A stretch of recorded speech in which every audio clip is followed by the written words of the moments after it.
आजबाट विक्रम सम्वत 2080 सुरु हर्षोल्लासका साथ एक आपसमा शुभकामना आदान प्रदान गरी मनाइँदै समाचारपाटी.com का उत्कृष्ट दर्शक छनौट राष्ट्रपति रामचन्द्र पौडेलद्वारा विभिन्न क्षेत्रमा योगदान पुर्याएका व्यक्तिलाई विभूषण प्रदान, जनताको निराशा चिर्दै मुलुकलाई समृद्ध बनाउन आवश्यक रहेको नेकपा एमालेका अध्यक्ष केपी शर्मा ओलीको भनाई, हाम्रो विरुद्ध सबै दल एकजुट भए जनताको साथले चाँडै मुलुकको नेतृत्व गर्छौं भन्दै राष्ट्रिय स्वतन्त्र पार्टीका सभापति रवि लामिछानेको धारणा, 2080 साललाई राष्ट्रिय उपलब्धिहरूको ऐतिहासिक वर्ष बनाउने प्रधानमन्त्री प्रचण्डको प्रण, आन्दोलनबाट प्राप्त उपलब्धि उल्टने खतरा देखिएको प्रचण्डको भनाई, वैशाख 9 गते देशव्यापी रूपमा पार्टी स्थापना दिवस मनाउने नेकपा एकीकृत समाजवादीको निर्णय, मुकुन्द न्यौपानेको फरक मत पार्टीमा छलफल गर्न लायक नै थिएन भन्दै नेकपा एकीकृत समाजवादीका प्रवक्ताको भनाई, भारतबाट नेपाली कांग्रेसका नेता चन्द्र भण्डारीको भिडियो सन्देश स्वास्थ्यमा सुधार भइरहेको छ, छिट्टै फर्कन्छु,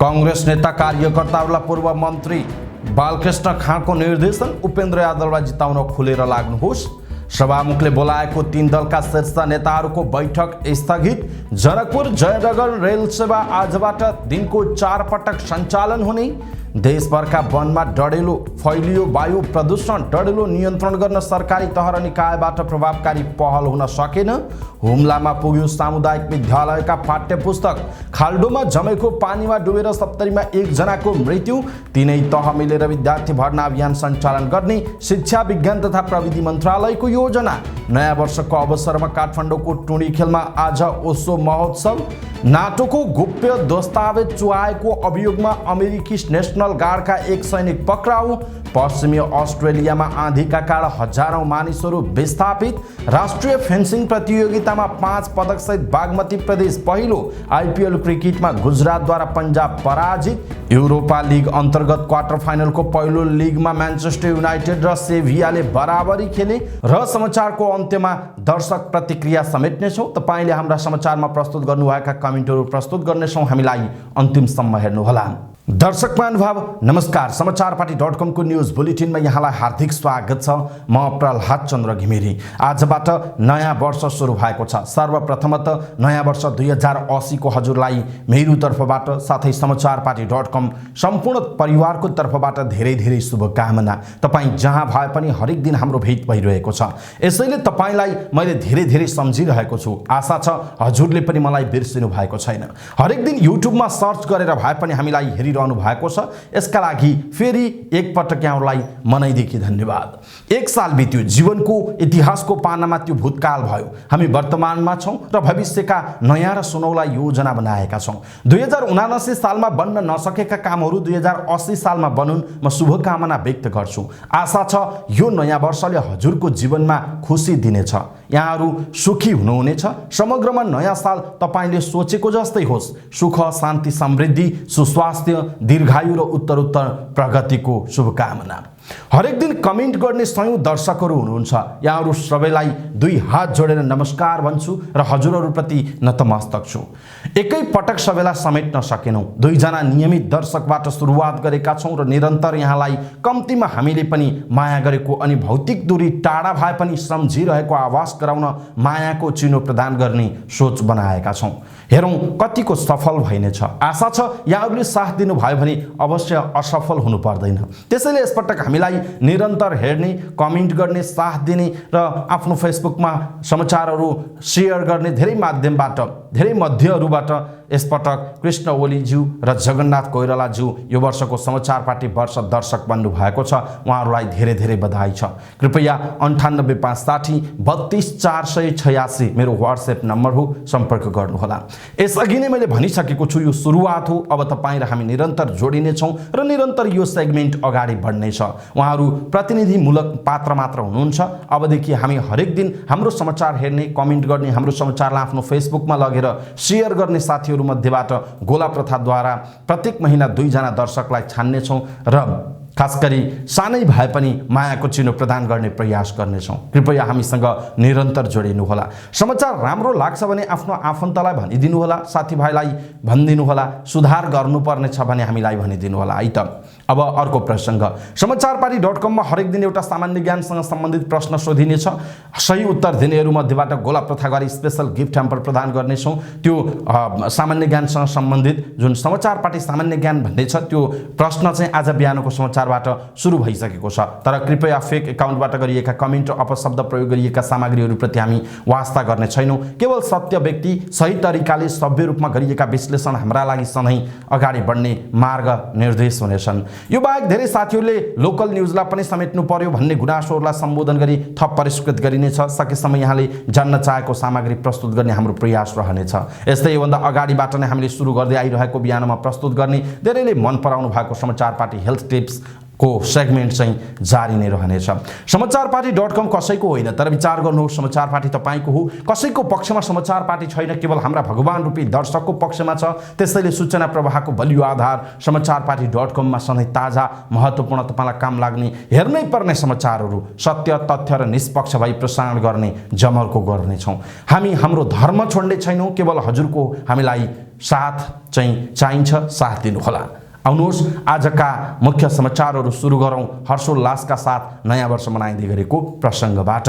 आज विक्रम सम्वत 2080 साल वैशाख 1 गते नयाँ वर्षको पहिलो दिन। आज सूर्यले मीन राशिको भोग समाप्त गरी मेष राशिबाट भोग सुरु गर्ने दिन। वैशाख सङ्क्रान्ति अर्थात् मेष सङ्क्रान्ति तथा वर्षको जेठो दिन पनि हो। नयाँ वर्ष प्रारम्भ भएको पहिलो दिन आज नेपालमा र विदेशमा रहेका नेपालीले हर्षोल्लासका साथ एक आपसमा शुभकामना आदान प्रदान गरी यो नयाँ वर्ष मनाउँदैछन्। यस्तै आजका दिन योजना बनाउने र कुनै काममा सफलता पाउनका लागि सङ्कल्प गर्ने चलन समेत छ।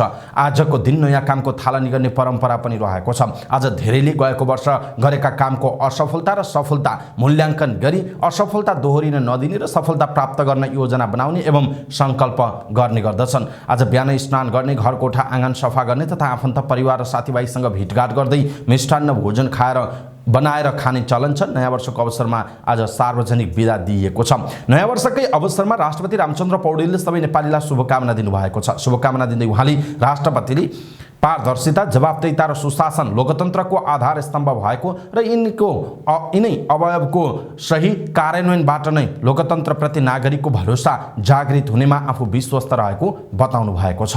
राष्ट्रपति रामचन्द्र पौडेलले विभिन्न क्षेत्रमा योगदान पुर्याउनु भएका व्यक्तिहरूलाई विभूषण प्रदान गर्नुभएको छ। संविधान दिवस असोज 3 गते घोषित विभूषण आज प्रदान गर्नुभएको हो। राष्ट्रपतिबाट विभूषित हुनेमा मदन कृष्ण श्रेष्ठ, राजेश हिमाल, दीपक राज गिरी लगायत हुनुहुन्छ। शीतल निवासमा आयोजित समारोहमा उपराष्ट्रपति रामसाय प्रसाद यादव, प्रधानमन्त्री पुष्पकमल दाहाल प्रचण्ड, सभामुख देवराज घिमिरे, राष्ट्रिय सभाका अध्यक्ष गणेश प्रसाद तेमिल सिन्हा लगायतको उपस्थिति रहेको थियो।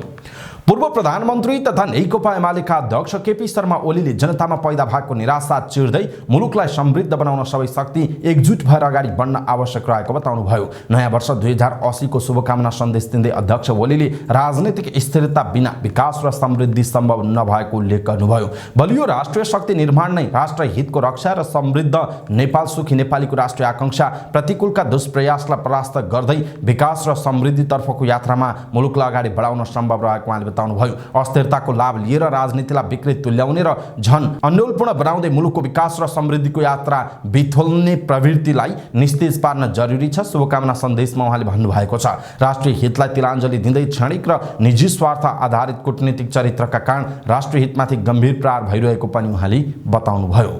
राष्ट्रिय स्वतन्त्र पार्टीका सभापति रवि लामिछानेले वैशाख 10 को उपनिर्वाचनमा अन्य सबै दल मिलेर रासोपा विरुद्ध लागेको बताउनु भएको छ। चितवन 2 स्थित रामनगरको चुनावी सभालाई सम्बोधन गर्दै उहाँले जस्तोसुकै षड्यन्त्र भए पनि चाँडै आफ्नो पार्टीले सरकारको नेतृत्व गर्ने बताउनुभयो। उहाँले भन्नुभयो, यसपटकको निर्वाचनमा 1 जना मात्र होइन 3 जना नै संसदमा जाने गरी तयारी गरिरहेका छौँ। हिजो तनहुँमा स्वर्णिम वाग्लेको चुनावी प्रचारमा पुगेको थिएँ, त्यस्तै जनलहर उहाँ त्यहाँ पनि छाएको छ। बारामा पनि रमेश खरेलको पक्षमा पनि यस्तै जनलहर छाएको छ। यही जनलहरलाई निरन्तरता दिएर हामीले चाँडै नै मुलुकको नेतृत्व सम्हाल्ने सोच बनाइसकेका छौँ। यो जनताको चाहना र आकांक्षालाई कसैले पनि रोक्न सक्दैन उहाँले भन्नुभएको छ। उहाँले आजसम्म जनताभन्दा ठुलो शक्ति केही नभएको उल्लेख गर्नुभयो। जस्तोसुकै दलहरूको गठबन्धन भए पनि आफूलाई कुनै असर नगर्ने उहाँको तर्क छ। उहाँले भन्नुभएको छ, अघिल्लो निर्वाचनसम्म पनि अन्य राजनीतिक दलहरू एक अर्कालाई गाली गर्थे, एक अर्काको आलोचना गर्थे, एक अर्काको विरोध गर्थे। आजभोलि भयभरका सबै एकातिर राष्ट्रिय स्वतन्त्र स्वतन्त्र पार्टी एकातिर भएर चुनाव भएको देखिन्छ। केही छैन, हामी तयार छौँ। कुनै गठबन्धन होस्, कुनै पनि मिलिजुली भएको षड्यन्त्र र शक्ति विरुद्ध लड्न तयार छौँ, रविको भनाइरहेको छ। प्रधानमन्त्री पुष्पकमल दाहाल प्रचण्डले नयाँ वर्ष 2080 साललाई राष्ट्रिय उपलब्धिहरूको ऐतिहासिक वर्ष बनाउने प्रण गर्नुभएको छ। नयाँ वर्ष 2080 को अवसरमा देश तथा विदेशमा रहनुभएका सम्पूर्ण नेपालीहरूलाई शुभकामना व्यक्त गर्दै प्रधानमन्त्री प्रचण्डले यस्तो प्रण गर्नुभएको हो। उहाँले राष्ट्रको आर्थिक र सामाजिक जीवनमा पनि रचनात्मक परिवर्तन ल्याउने बताउनु भएको छ। यसैबीच प्रधानमन्त्री पुष्पकमल दाहाल प्रचण्डले आन्दोलनबाट प्राप्त उपलब्धि उल्टने खतरा रहेको बताउनुभयो। पार्टी केन्द्रीय कार्यालय पेरिस डाँडामा पार्टीका नेता तथा कार्यकर्ताहरूसँगको भेटघाट कार्यक्रमलाई सम्बोधन गर्दै प्रधानमन्त्री दाहालले यस्तो चेतावनी दिनुभएको हो। उहाँले संविधान सभामै उल्लेख भइसकेका र आत्मसात गरिसकेका कुराहरूलाई अहिले तर्क वितर्क गरेर असफल बनाउने र उल्ट्याउन खोज्ने प्रयास भइरहेको बताउनुभयो। उहाँले परिवर्तनलाई विचलनमा लैजाने काम भइरहेको भन्दै सबै सजग रहन आग्रह गर्नुभयो। उहाँले वर्तमान समयमा आफ्नो पार्टी नेकपा माओवादी केन्द्र सरकारमा रहेकाले परिवर्तन उल्टाइँदैन जस्तो लागे पनि स्थिति सहज नरहेको जिकिर गर्नुभयो। उहाँले जिम्मेवारी बोध गरी सङ्घर्ष नगर्ने हो भने अप्ठ्यारो स्थिति आउन सक्ने चेतावनी दिनुभयो। प्रधानमन्त्री दाहालले सरकारलाई जनमुखी बनाउने, जनताको आशा अनुसार काम गर्ने चुनौती रहेकाले योजनाहरूको कार्यान्वयन गर्दै जानुपर्ने बताउनुभयो। प्रधानमन्त्री दाहालले आगामी दिनमा नेकपा माओवादी केन्द्रले नेताहरूको समर्थन लिएर नेतृत्व प्राप्त गर्ने प्रणाली बदल्नु पर्ने बताउनुभयो। उहाँले नेतृत्वलाई दबाब दिएर नेतृत्व पाउने प्रणालीको अन्त्य नगरेसम्म पार्टी बन्न नसक्ने बताउनु भएको हो। उहाँले पार्टी जनतामा नजानु भनेको नेताहरूको सहयोगमा नेतृत्व लिने प्रणाली हावी हुनु रहेको बताउनुभयो। प्रधानमन्त्री दाहालले कार्यकर्ताको मन जित्ने मानिस नै नेता बन्ने प्रणालीको विकास गर्नुपर्ने आवश्यकता रहेको बताउनुभयो। नेकपा एकीकृत समाजवादीले आगामी वैशाख 9 गते देशव्यापी रूपमा पार्टी स्थापना दिवस मनाउने निर्णय गरेको छ। पार्टी कार्यालयमा बसेको सचिवालयको बैठकले यस्तो निर्णय गरेको प्रवक्ता जगन्नाथ खतिवडाले बताउनुभयो। उहाँले भन्नुभयो 2006 सालमा कम्युनिस्ट पार्टी स्थापना हुँदा 22 अप्रिलको दिन भएको थियो। स्थापना दिवसको अवसरमा काठमाडौँमा एउटा कार्यक्रम हुन्छ, प्रदेश र जिल्लामा आफ्नो अनुकूलतामा कार्यक्रम हुन्छ, उहाँको भनाइरहेको छ। यसैबीच नेकपा एकीकृत समाजवादीका प्रवक्ता तथा उपमहासचिव जगन्नाथ खतिवडाले पार्टीमा छाडेर गएको नेता मुकुन्द नेउपानेको फरक मत पार्टीमा छलफल गर्न लायक नै नभएको बताउनु भएको छ। सचिवालय बैठकपछि सञ्चारकर्मीहरूसँगको कुराकानीमा उहाँले प्रस्तावबाट विपरीत भएको बताउनुभयो। नेता नेउपानेले गरेको प्रस्तावलाई पार्टीमा एकजनाले पनि समर्थन नगरेको उहाँले बताउनुभयो। भारतमा उपचाररत नेपाली कांग्रेसका सांसद चन्द्र भण्डारीले नयाँ वर्षको अवसरमा शुभकामना व्यक्त गर्नुभएको छ। भारतबाट भिडियो सन्देश भण्डारीले नयाँ वर्षको अवसरमा शुभकामना व्यक्त गर्नुभएको हो। उहाँले भिडियो सन्देशमा भन्नुभएको छ, मेरो स्वास्थ्यका कारणले गर्दा हजुरहरूसित म सहभागी हुन सकिरहेको छैन। तपाईहरूको माया, सद्भाव, प्रेम र प्रार्थनाका कारण मेरो स्वास्थ्यमा सुधार भइरहेको छ। उहाँले छिट्टै नै नेपालमा उपस्थित भएर आफ्नो स्वास्थ्य उपचार गर्ने पनि बताउनुभयो। नेपाली कांग्रेसका केन्द्रीय सदस्य एवं पूर्व मन्त्री बालकृष्ण खाँडले बारा 2 को उपनिर्वाचनमा गठबन्धनका उम्मेद्वार उपेन्द्र यादवलाई जिताउन खुलेर लाग्न बाराका कांग्रेसका नेता कार्यकर्तालाई निर्देशन दिनुभयो। बाराको महागढीमाई नगरपालिका 2 बरियापुरमा शुक्रबार स्थापना गरिएको संयुक्त चुनावी सम्पर्क कार्यालयको उद्घाटन कार्यक्रममा बोल्दै खाँडले बारा 2 मा जसपा अध्यक्ष उपेन्द्र यादवले 5 दलीय गठबन्धनको प्रतिनिधित्व गरिरहेको कारण उहाँ नेपाली कांग्रेस समेतको उम्मेद्वार भएको बताउनुभयो। उहाँले कांग्रेस बाराका नेता कार्यकर्तालाई खुलेर यादवलाई जिताउन चुनावी अभियानलाई अझ तीव्र र आक्रामक बनाउन निर्देशन दिनुभयो। सभामुख देवराज घिमिरेको आह्वानमा बोलाइएको प्रमुख 3 दलका शीर्ष नेताहरूको बैठक स्थगित भएको छ। दिउँसो 1 बजे सिंहदरबार स्थित सभामुख कार्य कक्षमा बोलाइएको बैठक स्थगित भएको सभामुखको सचिवालयले जनाएको छ। सभामुखले संसदको बिजनेस संयुक्त समिति, विषयगत समिति र संयुक्त नियमावली मसौदा समिति गठन लगायतका विषयमा सहमति जुटाउन निरन्तर संवाद गरिरहनु भएको छ। सभामुखले 2079 चैतको 25 गते सिंहदरबारमा र चैतको 28 गते सरकारी निवास बालुवाटारमा छलफल गर्नुभएको थियो। बिहीबारको छलफलमा संयुक्त समिति र अन्य समितिको नेतृत्व र प्रतिनिधित्व सहमतिमा टुङ्गो लगाउन 3 दलका शीर्ष नेताहरूबीच सहमति बनेको थियो।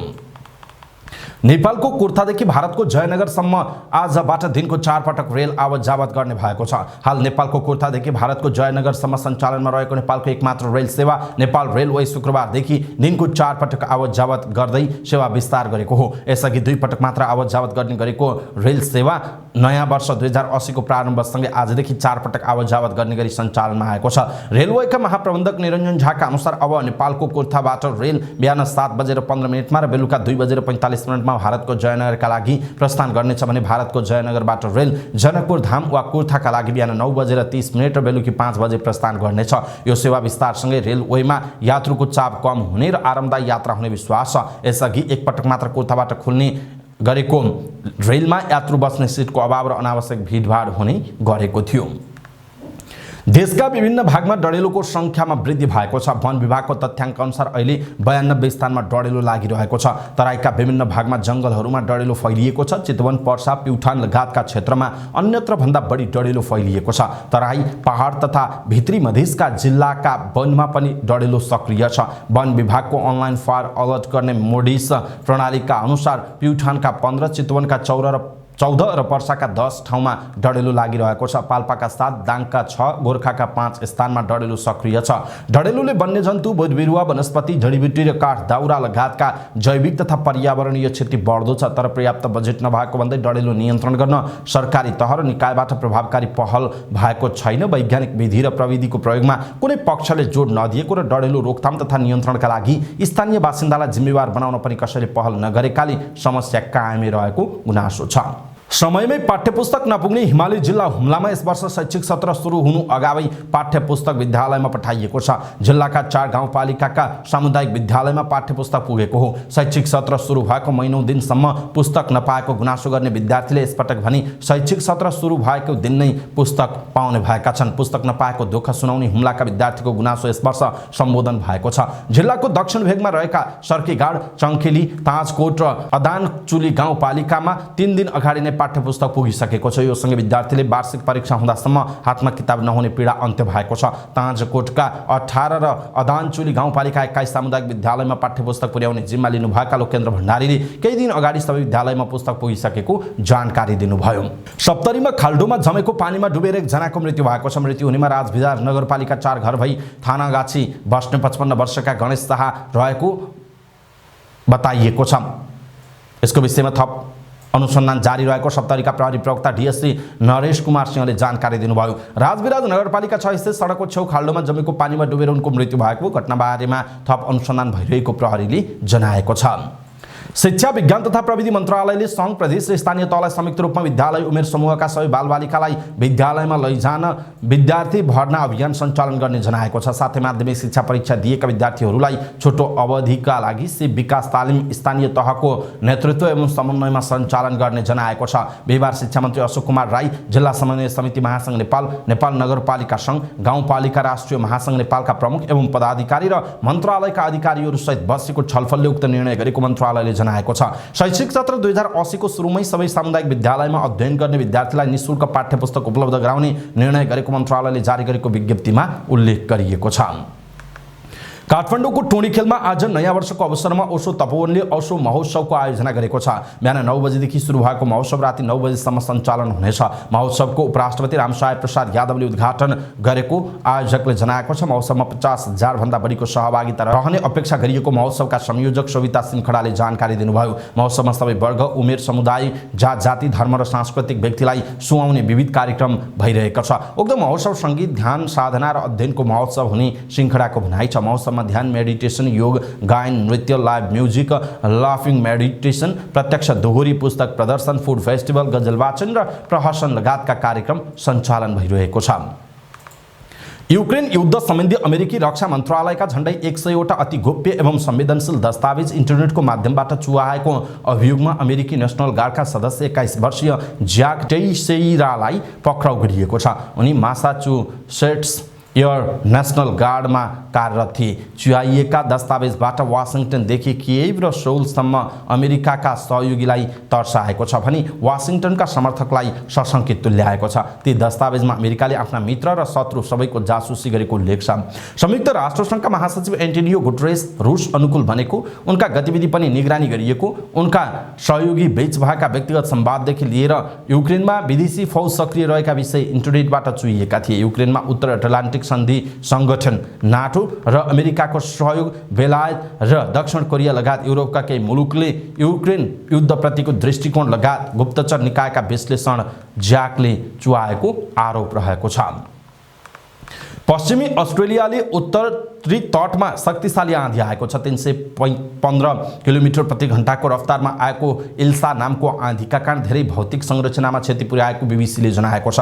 आँधीका कारण तटीय क्षेत्रमा रहेका हजारौं मानिसलाई अन्यत्र स्थानान्तरण गरिएको छ। पश्चिमी अस्ट्रेलियामा हरेक वर्ष चक्रवात आँधीबाट मानिसहरू प्रभावित हुने गरेका छन्, तर यो आँधी पछिल्लो 24 वर्ष यताका सबैभन्दा शक्तिशाली रहेको मौसम विभागका अधिकारीहरूले बताएका छन्। आँधीबाट थप क्षति हुन नदिन पोर्ट हेलैन्ड बन्दरगाहमा 15,000 मानिसलाई अलर्ट रहन आग्रह गरिएको समाचारमा उल्लेख छ। त्यस्तै बन्दरगाहमा रहेका जहाजलाई पनि सुरक्षित स्थानमा राखिएको छ। आँधीको प्रभाव अझै बढ्न सक्ने भन्दै दुर्गम र ग्रामीण क्षेत्रका मानिसहरू विस्थापित हुन थालेका छन्। 2 वर्ष अघि पनि सोही क्षेत्रमा आएको आँधीका कारण हजारौं मानिस विस्थापित हुनुका साथै 2 जनाको मृत्यु भएको थियो। धनगढीमा सम्पन्न भएको पहिलो मुख्यमन्त्री राष्ट्रिय फेन्सिङ प्रतियोगितामा बागमती प्रदेशले 1 स्वर्ण सहित 5 पदक जित्दै पहिलो हुन सफल भएको छ। धनगढी रङ्गशालामा कैलाली जिल्ला फेन्सिङ सङ्घको आयोजनामा सम्पन्न भएको प्रतियोगितामा बागमतीले 1 स्वर्ण 2 रजत र 2 कांस्य पदक जितेको हो। बागमती प्रदेशका लागि सेभर पुरुषतर्फ सिनियर खुल्ला विधामा पायस योन्जनले स्वर्ण जितेका हुन्। त्यस्तै सेभर महिलातर्फ सिनियर खुल्ला विधामा बागमतीका खेलाडी सोफिया चन्दले रजत जितेकी हुन्। सोही विधामा बागमतीकै गुमा आचार्यले कांस्य जितेकी छन्। एपी महिलातर्फ जुनियर 20 वर्ष मुनिको फेन्सिङमा बागमतीका अस्मिता घिसिङले रजत र सोफिया चन्दले नै कांस्य हात पारेकी थिइन्। बागमतीले एपी पुरुषतर्फ जुनियर 20 वर्ष मुनिको फेन्सिङमा भने कुनै पदक जित्न सकेन। विभागीय टोली सशस्त्र प्रहरी क्लबले 1 स्वर्ण 1 रजत र 2 कांस्य सहित 4 पदक जितेको छ। इन्डियन प्रिमियर लिग आइपिएल क्रिकेटमा साबिक विजेता गुजरात टाइटन्स पंजाब किङ्सलाई 6 विकेटले पराजित गरेको छ। यो सिजन तेस्रो जित निकालेसँगै गुजरातले शीर्ष स्थानको राजस्थान रोयल्स र दोस्रो स्थानको लखनऊ सुपर जायन्ट्ससँग अङ्क बराबरी गरेको हो। बिहीबारको खेलमा पञ्जाबले दिएको 154 रनको लक्ष्य गुजरातकोले खेलमा 1 बल बाँकी रहँदा 4 विकेट गुमाएर पूरा गरेको हो। गुजरातको जितमा ओपनर शुभमन गिलको 67 रनको महत्त्वपूर्ण योगदान रह्यो। बलिङमा पञ्जाबका अर्शदीप सिंह, कागिसो रवाडा, हरप्रीत ब्रार र साम करनले समान 1-1 विकेट लिए। त्यसअघि मोहाली स्थित घरेलु मैदानमा टस हारेर पहिला ब्याटिङ गरेको पञ्जाबले निर्धारित 20 ओभरमा 8 विकेट गुमाएर 153 रन बनाएको थियो। यसका लागि म्याथ्यू शर्टले 36 रन जोड्नु बाहेक अन्य कुनै पनि ब्याट्सम्यानले सम्झन लायक प्रदर्शन गर्न सकेनन्। युरोपा लिग अन्तर्गत क्वार्टर फाइनलको पहिलो लेगमा म्यान्चेस्टर युनाइटेड र सेभियाले बराबरी खेलेका छन्। बिहीबार राति भएको खेलमा युनाइटेड र सेभियाले 2-2 गोलको बराबरी खेलेका हुन्। दोस्रो हाफमा 2 आत्मघाती गोल बेहोरेपछि युनाइटेडले बराबरीमा रोकिएको हो। खेलको 14औं मिनेटमा मार्सल साभिट्जरले गोल गर्दै युनाइटेडलाई सुरुवाती अग्रता दिलाएका थिए। 21औं मिनेटमा साभिट्जरले व्यक्तिगत दोस्रो गोल गर्दै युनाइटेडलाई 2-0 को अग्रता दिलाएका थिए। तर खेलको 84औं मिनेटमा युनाइटेडका ट्रेल मालासियाले आत्मघाती गोल गरेपछि खेल 2-1 को स्थितिमा आएको हो। त्यसपछि खेलको इन्जुरी समयमा युनाइटेडका ह्यारी मगवायरले आत्मघाती गोल गरेपछि खेल 2-2 गोलको बराबरीमा सकिएको हो। अब दुई टोली बीचको दोस्रो लिग यही अप्रिल 21 मा हुने भएको छ। खेल सेभियाको मैदानमा हुने जनाइएको छ। समाचार पार्टी न्युज बुलेटिनमा पालो भएको छ समाचार पार्टी दर्शक प्रतिक्रिया। समाचार पार्टी दर्शक प्रतिक्रियामा आज बिहान प्रस्तुत भएको समाचारमा तिलक थापा लेख्नुहुन्छ, समाचार पार्टीलाई नववर्ष 2080 को मङ्गलमय शुभकामना। जनताको आवाजलाई सम्बन्धित ठाउँमा पुर्याइदिन शुभकामना। नयाँ वर्षले वृद्ध अशक्त अपाङ्गलाई रोदन दिएर आयो। मान्छे मारा ज्यानमारा लुटेराहरूको हाँसो लिएर आयो। नववर्षले गाई मारेर बाघ पोस्ने सरकार लिएर आयो। नववर्षले चोरलाई चौतारी साधुलाई सुली दिने सरकार लिएर आयो। नववर्षले रोदन र हाँसो दुवै लिएर आयो। नववर्षलाई मुरी मुरी धन्यवाद भनेर लेख्नु भएको छ। महेश आचार्य लेख्नुहुन्छ, राजाले गरेको चिन्तित अभिव्यक्ति जाहेज छ। राजाले देश विकास होस् भनी राज्य सत्ता सुम्पेको हो। राजा जस्तो देशप्रेमी अरू कोही हुन सक्दैन, अरू कोही छैन। एक थोपा रगत खेर जान नदी देश सुम्पिएको हो यी देशद्रोहीहरूलाई। राजाले चाहेको भए 10औं हजार जनतालाई मार्न सक्थे, तर जनताको मायाले सजिलै देश यी भ्रष्टाचारीहरूलाई सुम्पे। देखिसकियो मियो बिनाको दाई हुन सक्दैन, राजा अनिवार्य छ भनेर लेख्नु भएको छ। त्यस्तै तेजबहादुर खड्का लेख्नुहुन्छ, बालेनले सिंहदरबार काठमाडौँ नै होइन जस्तो गर्यो। बालेनमा चरम दम्भ पलाएछ। यो दम्भले बालेनलाई खरानी बनाउला सोचुन् भनेर लेख्नु भएको छ। त्यस्तै लीला घिमिरेले लेख्नु भएको छ, मेरो प्रश्न भने पनि मेरो जिज्ञासा भने पनि नागरिकता विधेयक कहिले पास हुन्छ भनेर प्रश्न सोध्नु भएको छ। त्यस्तै आज बिहानको समाचारमा कमेन्ट गर्दै ध्रुव बस्नेतले दर्शक प्रतिक्रिया बिहानको समाचारमा राख्न पाए हुन्थ्यो। सुझाव प्रस्तुत गर्नुभएको छ त्यसलाई पनि हामी मन गर्दै जाउँला। अहिलेका लागि बेलुकाको समाचारमा प्रयास गरिरहेका छौँ। धन्यवाद। समाचारमा कमेन्ट गर्ने यहाँहरू सबैलाई धेरै धेरै धन्यवाद छ। यहाँहरूले गरेका कमेन्ट प्रत्येक दिन हामी हेर्नेछौँ र जायज लागेका कमेन्टहरू छानेर बेलुकाको समाचारमा प्रस्तुत गर्नेछौँ। यहाँहरूले आजको समाचारमा पनि कस्तो लाग्यो आजको प्रस्तुति त्यो कुरा पनि तलको कमेन्ट बक्समा कमेन्ट गर्नुहोला। हवस् त, समाचारपाटी.com को न्युज बुलेटिन अहिलेका लागि यति नै। हामीले प्रस्तुत गरेका यी समाचारहरूप्रति सामग्रीहरूप्रति तपाईँको धारणा के छ, आफ्नो धारणा तलको कमेन्ट बक्समा कमेन्ट गर्नुहोला। हाम्रो मेहनतका लागि यो भिडियोमा एउटा सानो लाइक अवश्य गर्नुहोला। दर्शक महानुभाव, हाम्रो च्यानललाई तपाईँले अहिलेसम्म सब्सक्राइब गर्नुभएको छैन भने आज नयाँ वर्षको दिन सब्सक्राइब गरिहाल्नु होला कि अरू दिन पनि सम्झना हुन्छ 2080 सालको पहिलो दिन समाचारपाटीलाई सब्सक्राइब गरेको हो भनेर। पलपलको न्युज अपडेटका साथ फेरि हाम्रो भेट हुनेछ। तपाईँ समाचारपाटी हेर्दै गर्नुहोला। समाचारपाटी न्युज बुलेटिन नेपाली समयअनुसार बिहान 5 बजे लिएर भोलि बिहान फेरि हामी उपस्थित हुनेछौँ। तपाईँ समाचारपाटी हेर्दै गर्नुहोस्। नमस्कार।